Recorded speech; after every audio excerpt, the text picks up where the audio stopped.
Hi, I'm Jodi Daley, and welcome to PLMA's preview of the year ahead. With me is PLMA President Brian Sharoff. Hello, Brian. How are you? Hello, hello.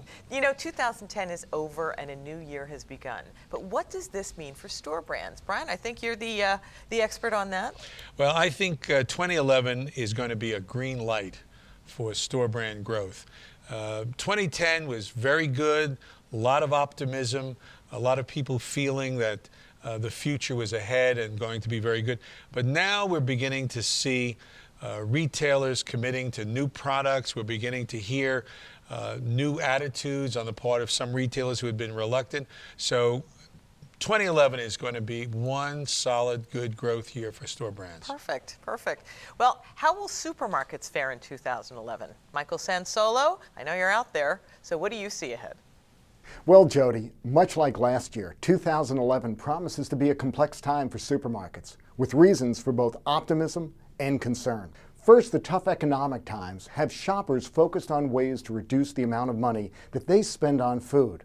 This frugality, which differs widely among different groups of shoppers, is helping bring some meals back to the home and out of restaurants. Now, obviously, that's a benefit to supermarkets who've been losing meals to restaurants for decades.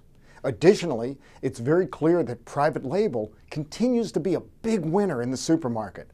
Shoppers are increasingly willing to try the products, and apparently they like what they're finding. Thanks to that, the share of sales in private label continues to rise, and many, if not all retailers, talk happily about plans to feature more private label in the coming year. Of course, not everything is so sunny. The economic pressure continues to depress sales and profits across the board. Many retailers and manufacturers have concerns about pricing pressure in 2011, as the prices are rising on some key commodities at a time when shoppers are simply unwilling to spend more for anything. So the result is that many companies are wrestling with how to cope with what seems to be an ongoing price squeeze. Retailers will be looking for private label suppliers to bring the same level of supply chain efficiency and alignment that they find from top national brand suppliers. In a time of increasing price pressure, retailers will be actively looking for partners who can efficiently push products all the way through the supply chain. But efficiency is only one part of the story. Private label suppliers need to be as effective as well. Just as with national brands, private label assortment must match retail efforts to provide local marketing by offering the right mix of tastes, flavors, sizes, and more. As retailers continue to examine ways to build smaller size stores, private label assortment will be scrutinized just as national brands to ensure that space is optimally used, no matter what the size of the store. That's my view on 2011, Jodi. Now back to you. Thank you, Michael. Drugstores have their challenges too. And now Len Lewis has this report. 2011 could be a very important year for store brands at drugstores. To purists, the chain drug business consists of Walgreens, CVS, and Rite Aid. Together, they control about 86% of stores in the U.S. And their commitment to their own brands is well known. Drugstore sales were in excess of $220 billion last year, more than half of it from prescription drugs. Traditionally, pharmacy has driven traffic, and sales in the rest of the store followed. But the opposite is now true as well. Rite Aid and SuperValue's Save-A-Lot discount grocery chain opened 10 co-branded stores last year in Greenville, South Carolina. Sales in some of those stores have tripled since the changeover, and Rite Aid is anxious to expand that concept. Food is also a big part of CVS and Walgreens' strategy, and store brands are a big part of that as well. While analysts debate the future of food in drugstores, no one disputes the traffic-building power of over-the-counter drugs and HBC products. OTC alone represents nearly 30% of industry sales, and HBC brings in nearly $40 billion at CVS and Walgreens, and another $28 billion for Walmart. While drugstores are still under siege by mass merchandisers, 2011 is shaping up to be a pretty good year.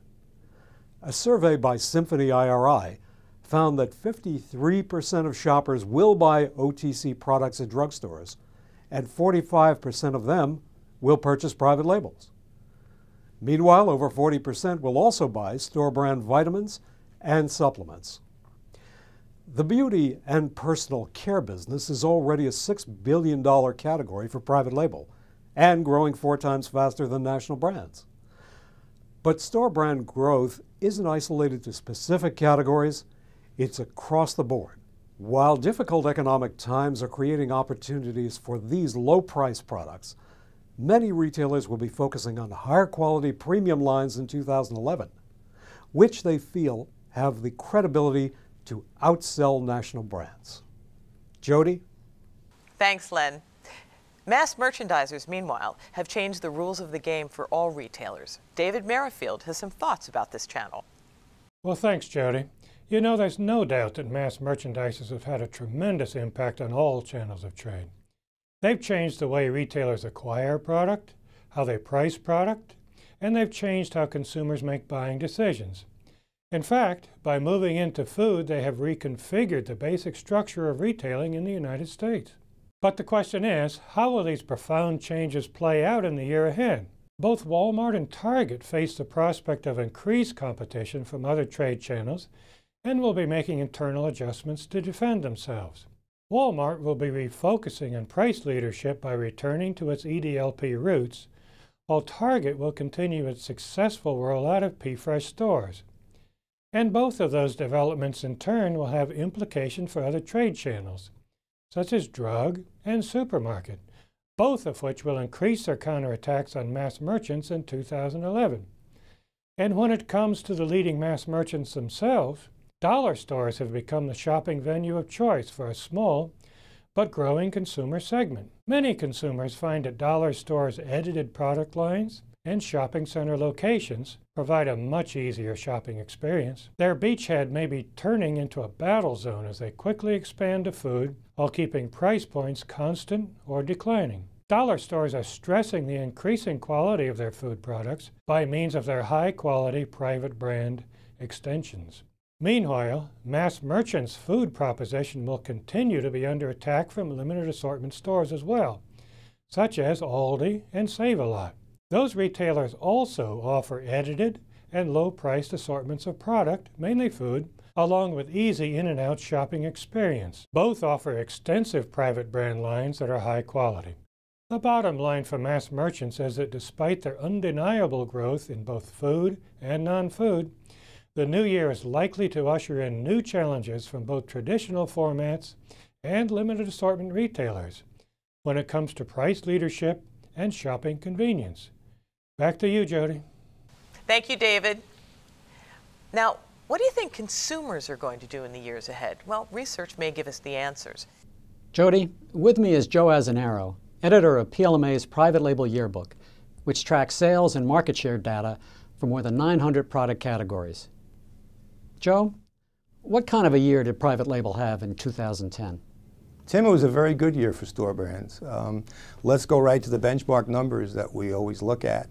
Market share, which is units, was 24%. Dollar share was 19%. Both of those numbers are all-time highs. When it comes to dollars per se, total revenue in all the outlets, which includes supermarkets, drug chains, mass merchandisers, including Walmart, will approach $90 billion, and that represents an increase of $2 billion, whereas national brands declined $5 billion. So the spread, obviously, is $7 billion. 1 in every 4 products sold is a retailer's brand. Well, those are very strong numbers, but what do you think they mean? I think they mean that in the wake of 2 powerful years of growth, 08 and 09, there's every expectation that to believe that store brands will continue to grow. And I would point out 2 things. One, 2/3 of all categories, and that is across the store, food and non-food, grew in 2010 for private label share. And the second is, during 2010, the national brands became quite formidable competitors by increasing their advertising, their merchandising, and their promotion dollars. Store brands were able to hold them off, hold on to the gains that they realized during the recession, in fact, add to them. So that augurs well for the future, I think. But what about the year ahead? What are consumers telling us about the next 12 months? When we look ahead, we use objective sales data, which I just cited from Nielsen, and along with that, we use subjective data, which we get from our partner GfK Roper, which conducted a survey in December, and some of the answers were kind of illuminating when it comes to your question. They relate to consumer awareness of store brands, consumer propensity to buy store brands, and the perception of quality. The specific results that we got indicate that 50% of consumers in this study say they are more aware of store brands now than they were a year ago. On the store brands purchasing, 1/3 indicate they're buying more store brands now than they were a year ago. And finally, on quality, there were two responses. One, 50% of the consumers agreed with the comment that store brands' quality has improved compared to several years ago. And finally, 8 out of 10 in the study said that store brand quality is equal to or better than national brands. Finally, what do you think is going to be different about 2011? The store brands are in the midst of a decade-long trend of growth.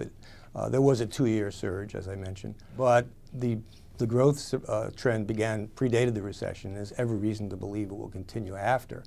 I think one of the interesting factors is that during the recession, and even before, when consumers reached for store brands instead of their favorite national brands, they did so without feeling the need that they were trading down.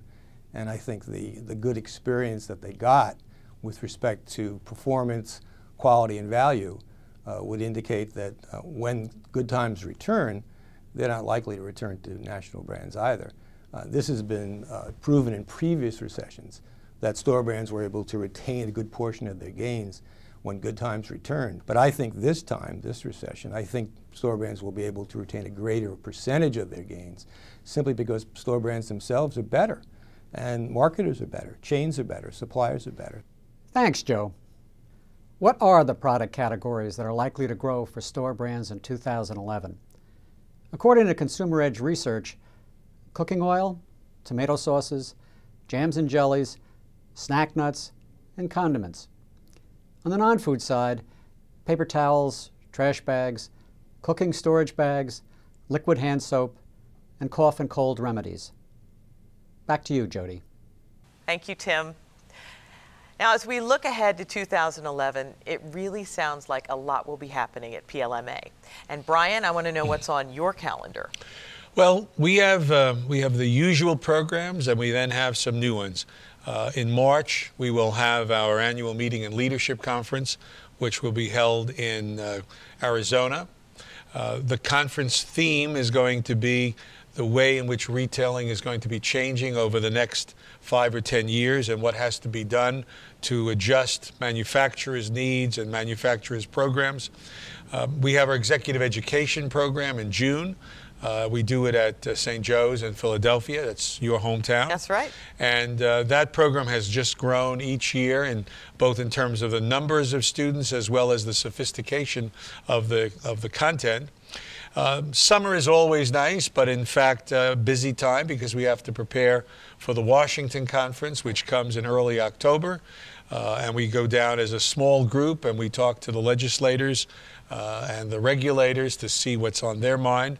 And then it's back to Chicago in November for the trade show and live coverage once more from the floor of our Chicago trade show. Yeah, I'm tired just thinking about it. Well, seems it's like a lot of work. year. Yes. And remember, we're going to be here at the news desk to bring you news, commentary, information, and ideas about all store brands. So long, and best wishes for 2011. We'll see you back here soon.